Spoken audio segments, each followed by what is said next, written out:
అందరికీ నమస్కారం. Welcome to Sanandana blogs. నేను మీ మహేష్ వర్మ.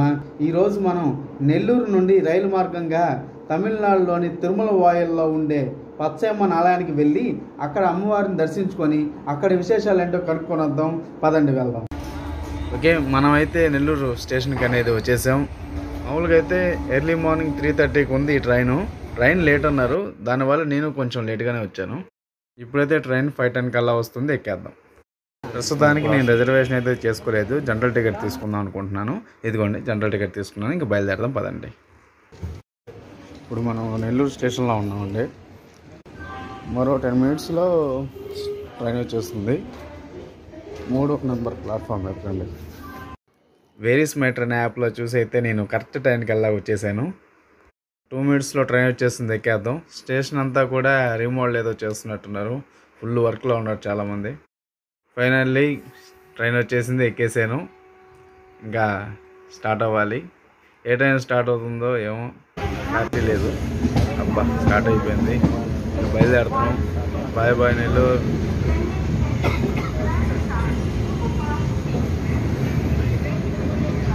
ఏమైనా ట్రైన్లో నైట్ పూట ప్రయాణం చేసేటప్పుడు ఆ ఫీలింగే వేరండి. అందులోనూ వర్షం పడేటప్పుడు అయితే ఇంకా బాగుంటుంది. వర్షం అయితే పడటం లేదు. ఇంకా చెన్నై దగ్గరలో ఉన్నాక ఏమైనా పడుద్దేమో చూడాలి. ఇప్పుడే మనం గూడూరు జంక్షన్ దాటుతున్నాం. ఏంటో సూర్యరాజు గారు ఈరోజు కొంచెం తొందరగానే వచ్చేసారు, వెలుతురు వచ్చేసింది. చూడండి అంతా కూడా పచ్చగా, పంటలన్నీ కూడా నాట్లు వేస్తున్నారు అనుకుంటా. వర్షాలు బాగా పడ్డాయి కదా, నాట్లు అన్నీ వేసి రెడీగా ఉంచుతున్నారు. సృష్టిలో అన్నిటికంటే కష్టమైన పని ఏందో తెలుసా అండి? వ్యవసాయం చేయడం. అయినప్పటికీ వ్యవసాయం చేసే రైతుకు మాత్రం సరైన గిట్టుబాటు ధర అనేది ఉండదు. సర్లేండి, ప్రస్తుతానికి మనం పంటలన్నీ కూడా చూసి ఎంజాయ్ చేద్దాం.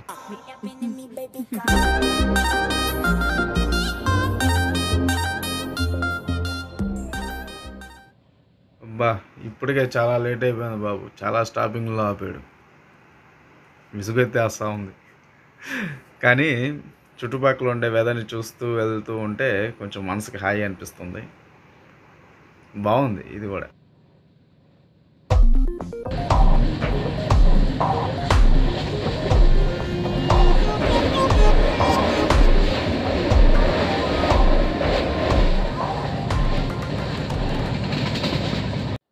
ఓకే, చివరికి 8:10 కల్లా చెన్నై సెంట్రల్కి వచ్చేసాం మనం. మామూలుగా ఇప్పుడు మనం వచ్చిన ట్రైన్లో బాగా రష్ ఎక్కువ ఉంటుంది, కానీ ఈరోజు ఏందో మనకి లక్కీగా సీట్లు ఏదో దొరికాయి. ఎందుకంటే నేనైతే రిజర్వేషన్ చేయించుకోలేదు, జనరల్లోనే ఎక్కాను కాబట్టి ముందుగా భయపడ్డా. కానీ మన ప్రయాణం అనేది చాలా సులువుగానే అయిపోయింది. ఇప్పుడు మనం చెన్నై సెంట్రల్ స్టేషన్ నుంచి లోకల్ ట్రైన్ స్టేషన్లోకి వెళ్ళేసి తిరువల్లూరు ట్రైన్ కానీ లేదా పట్టాభిరామ్ ట్రైన్ కానీ ఏదో ఒకటి ఉంటుంది. 10 మినిట్స్కి ఒక లోకల్ ట్రైన్ ఖచ్చితంగా ఉంటుందండి. ఏదో ఒక ట్రైన్ అయితే మనం ఎక్కాలి. సెంట్రల్ స్టేషన్ ఆనుకొనే లోకల్ ట్రైన్ స్టేషన్ కూడా ఉంటుందండి, పక్కనే నడుచుకుంటూ వెళ్ళిపోవచ్చు. ఫస్ట్ మనం వెళ్ళేసి అక్కడ టికెట్ తీసుకోవాలి. టికెట్ అయితే సెంట్రల్ స్టేషన్ నుంచి తిరుమల వాయిల్కి 10 రూపీస్ ఛార్జ్ చేస్తారు. 10 రూపీస్ అవుతుంది టికెట్. ఫైనల్లీ మనం చెన్నై సెంట్రల్ స్టేషన్కి వచ్చేసినాం. ఇప్పుడు మనం ఇక్కడ లోకల్ ట్రైన్ ఎక్కాల్సి ఉంటుంది. లోకల్ ట్రైన్ ఎక్కి మనం తిరుమల వాయిల్ వెళ్ళాలి. దాన్ని టికెట్ తీసుకుందాం. టికెట్ తీసుకున్న తర్వాత స్టేషన్లోకి వచ్చానండి. ఇక్కడైతే 2 ట్రైన్లు ఉన్నాయి తిరుమల వాయిల్కి వెళ్ళడానికి అవసరమైన. తిరువల్లూరు ట్రైను ఉంది, పట్టాభిరామ్ ట్రైను, 2 ఉన్నాయి. ఏదో ఒకటి ఎక్కేద్దాం రండి. నాకైతే 12వ నెంబర్ ప్లాట్ఫామ్లో తిరువల్లూరు ట్రైన్ ఉంది, అదైతే ఎక్కేస్తున్నాను. నేను ఎక్కేసాను, ఇప్పుడే బయలుదేరింది, వెళ్దాం. ట్రైన్ అయితే చాలా ఫాస్ట్గా వెళ్తుందండి. నాకైతే లోకల్ ట్రైన్స్ చాలా నచ్చాయి. ఆంధ్రాలో కూడా ఇలాగా లోకల్ ట్రైన్స్ ఉంటే ఎంత బాగుంటుంది, అంతే బాగుంది. బండి ఎక్కుతున్నామండి. తిరువల్లూరు వరకు వెళ్తుంది. ఇది మధ్య మనం తిరుమల వాయిల్లో దిగాలి. టైం చాలా బాగుందండి. మామూలుగా అయితే లోకల్ ట్రైన్స్లో కూడా చాలా రద్దీ. చెన్నై ఎంత పెద్ద సిటీ అయినప్పటికీ కూడా చెట్లు పెంచడంలో మాత్రం బాగానే ఉన్నారు. కొత్తగా ఏర్పడిన కాలనీ అయినా సరే చెట్లు ఫస్ట్ బాగా పెంచుతున్నారు. ఎందుకంటే కొంచెం పొల్యూషన్ పెద్ద సిటీ కదా, దేశంలోనే 2వ అతిపెద్ద రాజధాని కాబట్టి ఎంత పెద్ద సిటీ అయినా సరే చిన్న చిన్న కాలనీలు అయినా కానీ చెట్లు పెంపకం బాగా చేస్తారు. అందుకే చుట్టూరు పచ్చదనం ఎక్కువ ఉంటుంది. ఈరోజు ఏ స్టేషన్లో కూడా రద్దీ లేదు, చాలా తక్కువ ఉన్నారు. ఎందుకో సండే అయినప్పటికి కూడా జనాలు తక్కువగానే ఉన్నారు. ఏమో లేదు, మనకు కొంచెం ఫ్రీగానే ఉంది, ఇబ్బంది లేకుండా వెళ్ళిపోతాం తిరుమల వాయిల్ దాకా. చాలా ఇదే విధంగా కానీ ఉంటే ఏ ఇబ్బంది లేకుండా తిరుమల వాయిల్ దాకా హ్యాపీగా వెళ్ళిపోవచ్చు.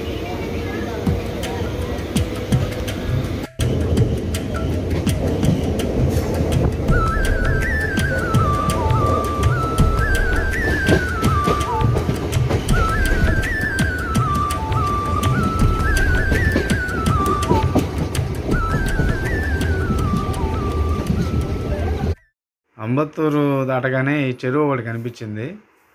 చూడడానికి చాలా బాగుంది, చాలా అందంగా ఉంది. నేను చూసిన చెరువుల్లోకి పెద్ద చెరువుల్లో ఇదొకటి. చాలా బాగుంది, చూడడానికి బాగుంది. చుట్టూరు పచ్చదనంగా ఉందండి అంతా కూడా.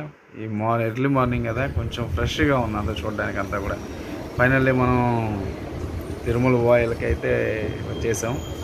ఇదండి తిరుమల వాయిల్ స్టేషన్. ఇది ఇంకా మనం దిగాల్సిన టైం వచ్చింది. ఓకే, తిరుమల వాయిల్ అయితే వచ్చేసాం. ఒక టీ తాగేసి ఫ్రెష్ అయ్యి అమ్మవారి టెంపుల్కి వెళ్తాం. ఫైనల్గా మనం తిరుమల వాయిల్ రీచ్ అయిపోయాము.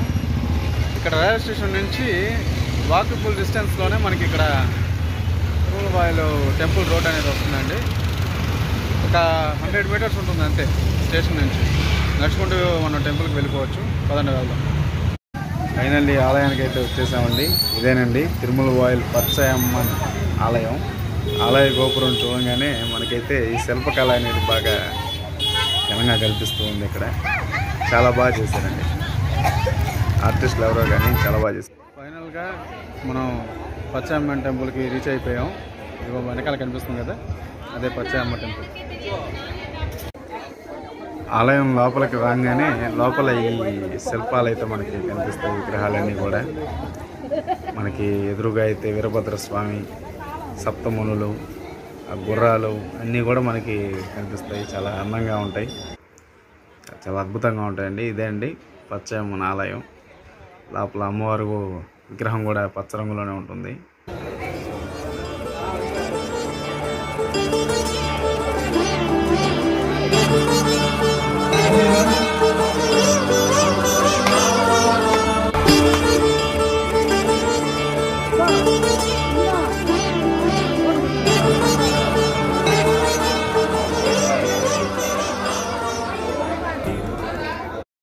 అమ్మవారి సోలం. జై శ్రీమాత, జై పచ్చయమ్మన్.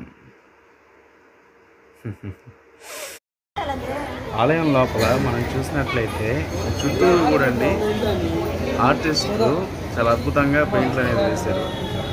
మనకి ఇళ్లలో ఏ విధంగా అయితే మనం దేవుడి పటాలు అన్నీ కూడా ఏ విధంగా అయితే చూస్తామో సేమ్ డిట్టు అదే విధంగా చాలా అద్భుతంగా ఇక్కడ వేశారండి. ఎంత బాగున్నాయో నాకే చాలా బాగా అనిపించింది. బాగున్నాయి. ఇదిగోండి ఈమె పచ్చ అమ్మ. లోపల విగ్రహం కూడా ఇదే విధంగా ఉంటుంది. ఇదిగోండి మన వీరభద్రుడు ఊరికి కాపులా కాస్తూ ఉంటాడు ఇక్కడ. జై వీరభద్ర. గుడి బయటికి రాగానే నాకు ఇది కనిపించిందండి.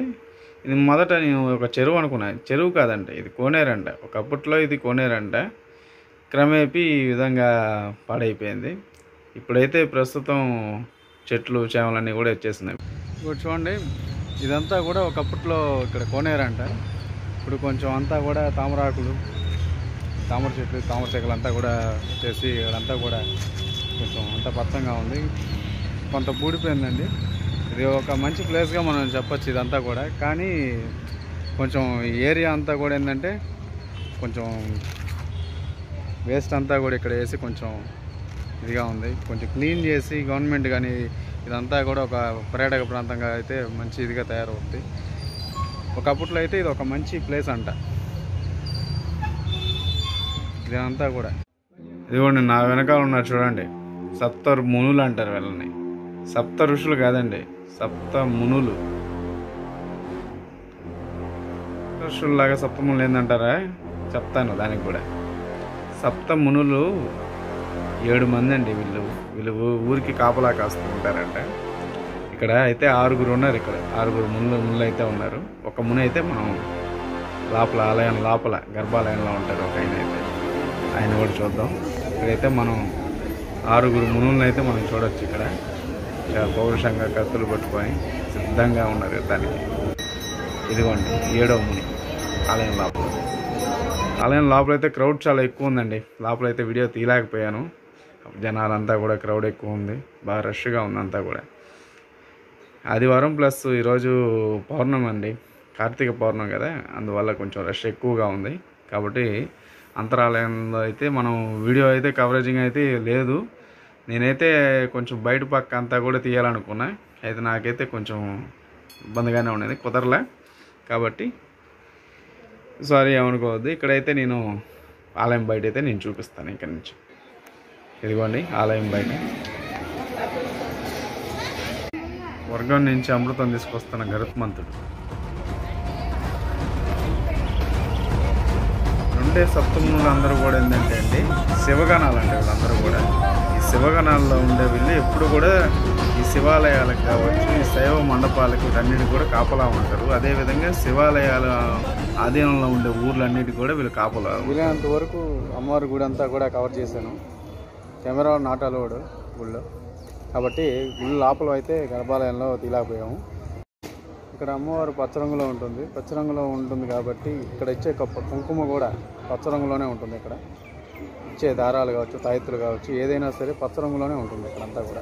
గుళ్ళో రష్ ఎక్కువైపోయేటప్పటికి జనాలంతా కూడా కెమెరా కట్టం వచ్చేస్తున్నారండి, తీయడం కొంచెం కష్టమైపోతూ ఉంది. ఈరోజు కార్తీక పౌర్ణమి కాబట్టి, ఈరోజు అమ్మవారు పార్వతీదేవి అవతారం కాబట్టి ఈరోజు క్రౌడ్ కూడా చాలా ఎక్కువగా ఉంది. ఈరోజు క్రౌడ్ అంతా కూడా క్రౌడ్ ఎక్కువ ఉంది కాబట్టి ఎక్కువ వీడియో కవరేజ్ అయితే నేను ఎక్కువ చేయలేకపోయాను. కానీ డెఫినెట్గా అనుకున్నంతలో కొంతవరకు అయితే నేను తీయగలిగాను. తీసినంత వరకు పదండి ఇంకా అమ్మని తలుచుకుంటూ కొన్ని ప్రదక్షిణాలు అయితే చేద్దాం. చుట్టూ ఉండే ఆర్ట్ వర్క్ అంతా కూడా చూసుకుంటూ ఒకసారి వీడియో అంతా కవర్ చేస్తానండి. ఒకసారి అందరూ చూడండి. ఇక్కడైతే చూడండి చుట్టూ ఒక వాల్ పేపర్లు ఏ విధంగా అయితే ఉందో ఆ విధంగా తీసేసేటువంటి ఎంత బాగుందో శివలింగం. ఇక్కడ కింద అమ్మవారు స్వామివార్ల చిత్రపటాలు అన్నీ కూడా చాలా బాగా ఆర్ట్ చేశారు. ఇక్కడ గోడల మీద ఆర్ట్ అంతా కూడా సామాన్యంగా అయితే ఇక్కడ పనిమంతులు ఎక్కువ ఉంటారండి. మామూలుగా తెలిసిందేగా తమిళనాడు అంటే మంచి వర్కర్లు ఉంటారు. ప్రత్యంగిని అమ్మవారు అండి, సప్తమాత్రికల్లో ఒకరు అంటారు కదా. అమ్మవారి దయతో దర్శనం అయితే అయిపోయింది. ఇంకా తిరుగు ప్రయాణం ఇంకా రెడీ అయిపోవాలని ఇంకా మనం పదండి ఇంకా బయలుదేరదాం. మరి ఇప్పుడు తిరుమల వాయల్ నుంచి తిరిగి ప్రయాణానికి రెడీగా ఉన్నాం. అంబత్తూరు స్టేషన్కి అయితే వచ్చాను నేను. అంబత్తూరు నుంచి చెన్నై సెంట్రల్కి వెళ్ళి చెన్నై సెంట్రల్ నుంచి ఇంటికి వెళ్ళింది. వీడియో ముగుస్తుంది గాయస్. అందరికీ థ్యాంక్స్. అదేవిధంగా సనందన బ్లాగ్స్ ఛానల్ని అందరూ షేర్ చేయండి, సబ్స్క్రైబ్ చేయండి. Thanks to all.